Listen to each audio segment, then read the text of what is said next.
సాయినాథాయ నమః. శ్రీ సాయి సచ్చరిత్రము 3వ అధ్యాయం.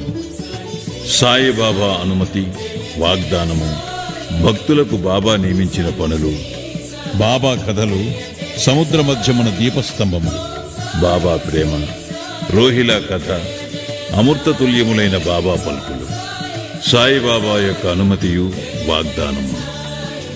వెనుకటి అధ్యాయములో వర్ణించిన ప్రకారము శ్రీ సాయి సచ్చరిత్ర వ్రాయుటకు బాబా పూర్తి అనుమతిని సొంగుచు ఇట్లు నుడివిరి.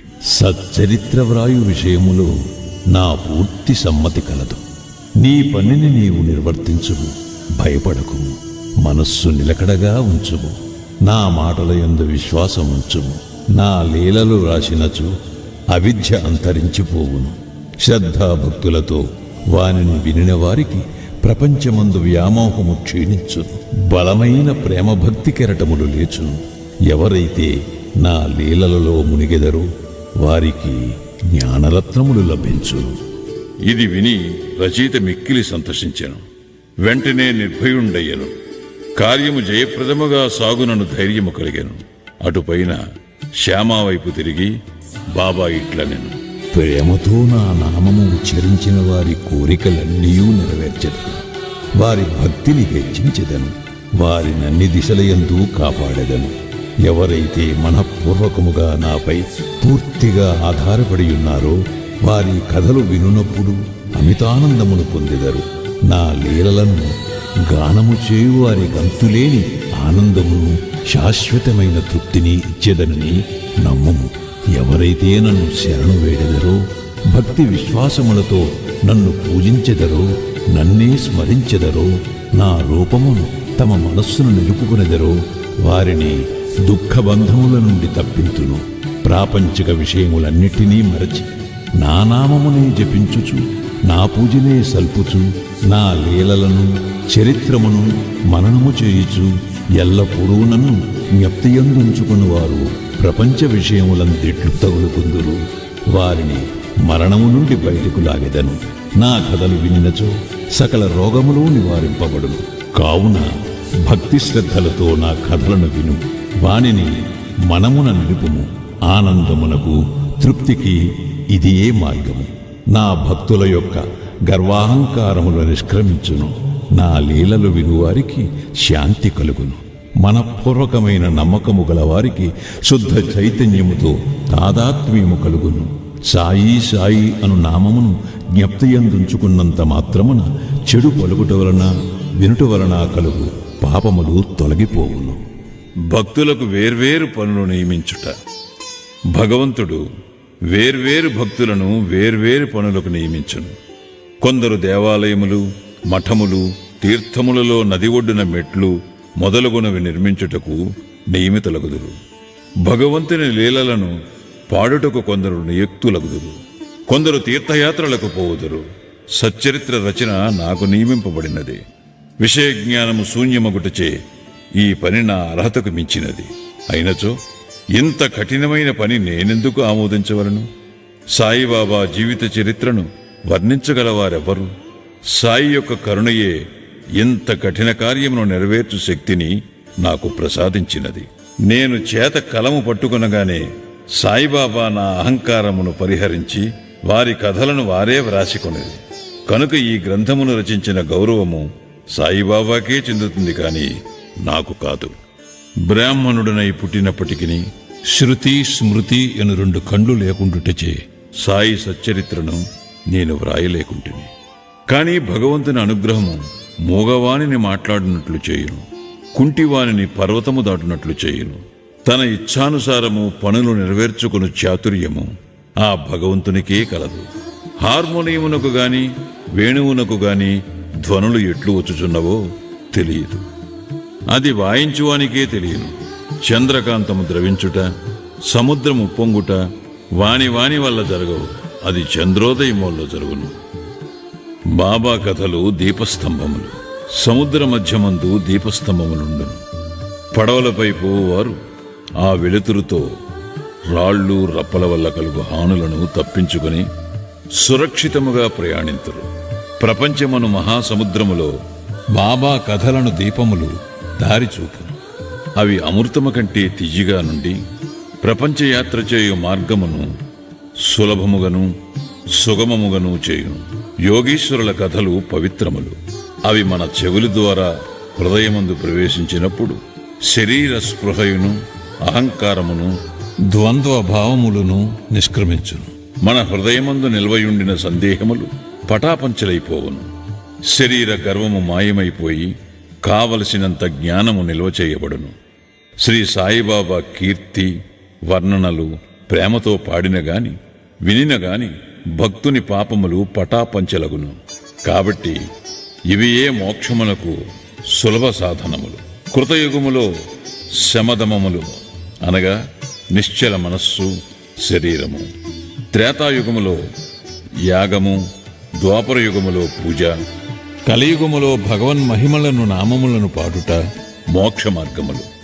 4 వర్ణముల వారు ఈ చివరి సాధనమును అవలంబించవచ్చును. తక్కిన సాధనములు అనగా యోగము, యాగము, ధ్యానము, ధారణము అవలంబించుట కష్టతరము. కానీ భగవంతుని కీర్తిని మహిమను పాడుట అతి సులభము. మన మనస్సును మాత్రము అటువైపు త్రిప్పవలెను. భగవత్ కథలను వినుట వలన పాడుట వలన మనకు దేహాభిమానము తొలగిపోవును. అది భక్తులను నిర్మోహులుగా చేసి తుదకు ఆత్మసాక్షాత్కారము పొందినట్లు చేయును. ఈ కారణము చేతనే సాయిబాబా నాకు సహాయపడి నాచే ఈ సచ్చరితామృతమును వ్రాయించాను. భక్తులు దానిని సులభముగా చదువగలరు, వినగలరు. చదువునప్పుడు వినున్నప్పుడు బాబాను ధ్యానించవచ్చును. వారి స్వరూపమును మనస్సునందు మననము చేసుకునవచ్చును. ఈ ప్రకారముగా గురువునందు తదుపరి భగవంతుని యందు భక్తి కలుగును. తుదకు ప్రపంచమందు విరక్తి పొంది ఆత్మసాక్షాత్కారము సంపాదించగలుగుదుము. సచ్చరితామృతము రాయుట, తయారు చేయుట బాబా యొక్క కటాక్షము చేతనే సిద్ధించినవి. నేను నిమిత్తమాత్రుడుగానే యుంటిని. సాయిబాబా యొక్క మాతృప్రేమ. ఆవు తన దూడనెట్లు ప్రేమించును అందరికీ తెలిసిన విషయమే. దాని పొదుగు ఎల్లప్పుడూ నిండియే యుండును. దూడకు కావలసినప్పుడెల్లా కుడిచినచో పాలు ధారగా కారును.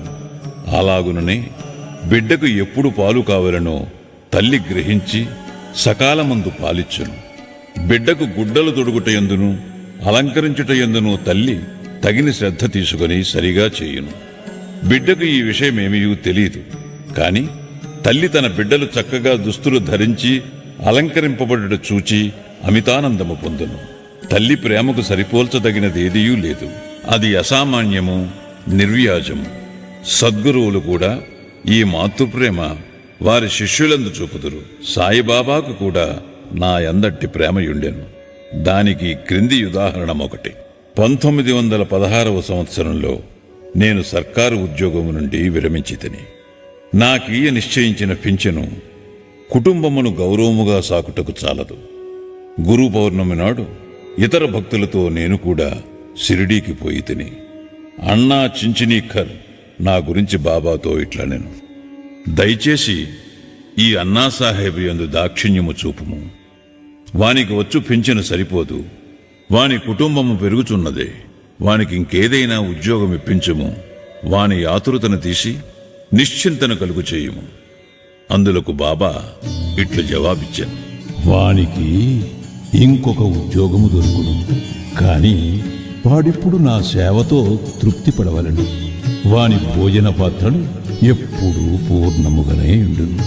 అవి ఎన్నటికీ నిండుకొను. వాని దృష్టినంతటినీ నా వైపు త్రిప్పవలను. నాస్తికుల దుర్మార్గుల సహవాసము విడువవలను. అందరిలా అనుభవ నమ్రతలో ఉండవలను. నన్ను హృదయపూర్వకముగా పూజించవలను. వాడిట్లు చేసినచో శాశ్వతానందం పొందును. నన్ను పూజింపుడను దానిలోనే ఈ నన్ను అనగా ఎవరు అను ప్రశ్నకు సమాధానము ఈ గ్రంథము యొక్క ఉపోద్ఘాతములో సాయిబాబా ఎవరు అను శీర్షిక క్రింద చెప్పిన దానిలో విశదీకరింపబడి ఉన్నది. చూడుడు. రోహిలా కథ. రోహిలా కథ విన్నచో బాబా ప్రేమ ఎట్టిదో బోధపడను. పొడుగాటివాడును, పొడుగైన చొక్కా తొడిగినవాడును, బలవంతుడునగు రోహిలాయుకుడు బాబా కీర్తి విని ఆకర్షితుడై షిరిడీలో స్థిర నివాసము ఏర్పరచుకున్నాను. రాత్రింబగళ్ళు ఖురానులోని కల్మాను చదువుచూ అల్లాహో అక్బర్ అని ఆబోతు రంకె వేయినట్లు బిగ్గరగా నడుచుచుండెను. అందువలన పగలంతయూ పొలములో కష్టపడి పనిచేసి ఇంటికి వచ్చిన షిరిడీ ప్రజలకు రాత్రి నిద్రాభంగమును అసౌకర్యమును కలుగుచుండెను. కొన్నాళ్ల వరకు వారు దీనిని ఓర్చుకునిరి. తుదకు ఆ బాధను ఓర్వలేక బాబా వద్దకేగి రోహిలా అరుపులు ఆపమని బ్రతిమాలిరి. బాబా వారి ఫిర్యాదును వినకపోవటే కాక వారిపై కోపించి వారి పనులు వారు చూచుకొనవలసినదే కాని రోహిలా జోలికి పోవద్దని మందలించిరి.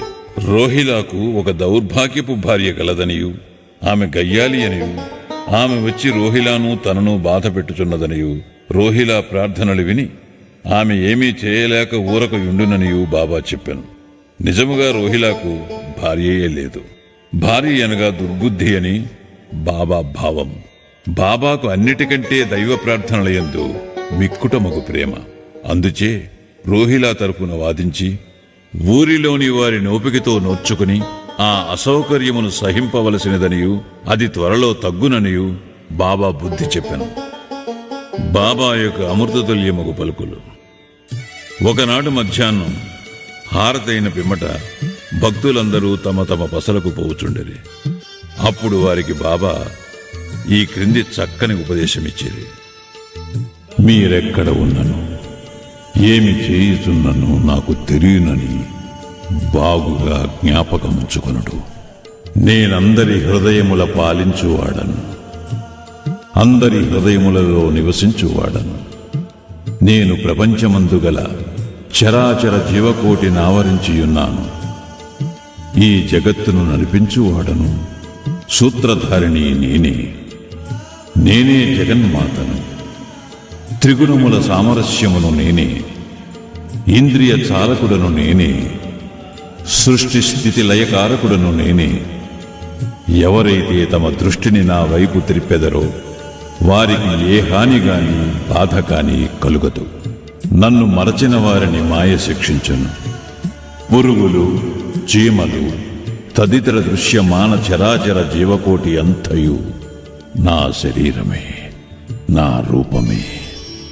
ఈ చక్కని అమూల్యమైన మాటలు విని వెంటనే నా మనస్సులో ఏ నౌకరీ కొరకు యత్నించక గురుసేవలోనే నిమగ్నమగుటకు నిశ్చయించుకుంటుని. కాని అన్నా చించినీకరు ప్రశ్నకు బాబా చెప్పిన సమాధానము నా మనస్సునందుండెను. అది జరుగునా లేదా అని సందేహము కలుగుచుండెను. భవిష్యత్తులో బాబా పలికిన పలుకులు సత్యములైనవి. నాకొక సర్కారు ఉద్యోగము దొరికెను. కాని అది కొద్ది కాలము వరకే. అటు పిమ్మటి వేరే పని ఏదియూ చేయక శ్రీ సాయి సేవకు నా జీవితమంతయు సమర్పించి తిని. ఈ అధ్యాయమును ముగించబోవు ముందు చదువరులకు నేను చెప్పేదేమనగా, బద్ధకము, నిద్ర, చంచల మనస్సు, దేహాభిమానము మొదలగు వాణిని విడిచి వారు తమ యావత్తు దృష్టిని సాయిబాబా కథల వైపు త్రిప్పవలను. వారి ప్రేమ సహజముగా నుండవలను. వారు భక్తి యొక్క రహస్యమును తెలుసుకుందురుగాక. ఇతర మార్గమును అవలంబించి అనవసరముగా అలసిపోవద్దు. అందరూ ఒకే మార్గమును త్రొక్కుదురుగాక, అనగా శ్రీ సాయి కథలను విందురుగాక. ఇది వారి అజ్ఞానమును నశింపచేయును, మోక్షమును సంపాదించి పెట్టును. లోభి ఎక్కడ ఉన్నప్పటికీ వాని మనస్సు తాను పాతిపెట్టిన సుత్తునందే ఉండునట్లు బాబాను కూడా ఎల్లరూ తమ హృదయములందు స్థాపించుకుందురుగాక. 3వ అధ్యాయం సంపూర్ణం. సద్గురు శ్రీ సాయినాథార్పణమస్తు. శుభం భవతు.